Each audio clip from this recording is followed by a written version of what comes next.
বিভিন্ন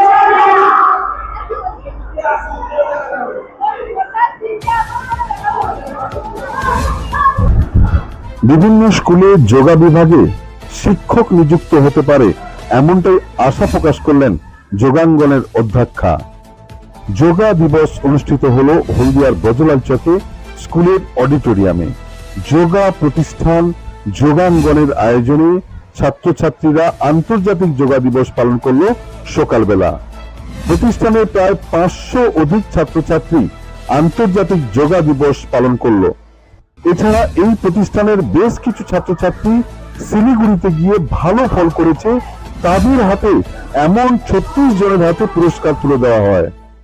সবশেষে যোগা মেধা অনুসন্ধান পরীক্ষা নেওয়া হয়। সেখানে প্রায় 300-র কাছাকাছি ছাত্রছাত্রী পরীক্ষা দেয় বলে জানায়। যোগা দিবস পালনকালে যোগাঙ্গনের অধ্যক্ষা রোমা চক্রবর্তী মুখোপাধ্যায় বলেন, বিভিন্ন স্কুলে যোগা নিয়ে প্রশিক্ষণ চলছে।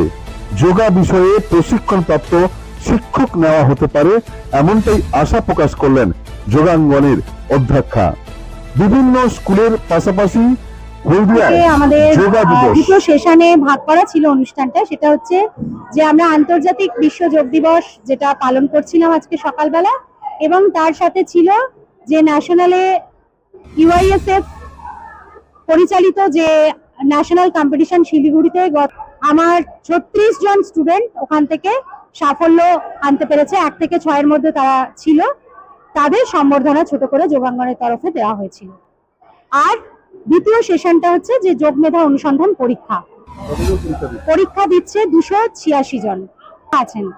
অনেক মায়েরাও পরীক্ষা দিচ্ছে, বাবারাও পরীক্ষা দিচ্ছে, এবং আমার ওখান থেকে ন্যাশনাল থেকে 8 জন বাবা মারা পুরস্কার নিয়ে এসেছেন। যোগ দিচ্ছে একদম, মানে আমার সময়ে যতটা আমি দেখেছিলাম যে কাউকে পাশে পাইনি, কিন্তু এখন দেখছি সেটা অনেকটাই এগিয়ে আসছেন। এবং সব থেকে বড় কথা যে সরকার এটাতে স্টেপ নিচ্ছেন আস্তে আস্তে, যোগাটাকে সাবজেক্ট হিসাবে নিয়ে এসছেন। এটা একটা বড় দরকার ছিল আমাদের। প্রত্যেকটা স্কুলে ভবিষ্যতে অবশ্যই একজন করে টিচার নিযুক্ত হবে যোগার, কারণ সাবজেক্টটা যেহেতু এসছে, অতএব এটা নিয়ে আরো উন্মাদনার সৃষ্টি হবে। হ্যাঁ, এখনো পর্যন্ত তো নয়, খুবই ছোট সংস্থা।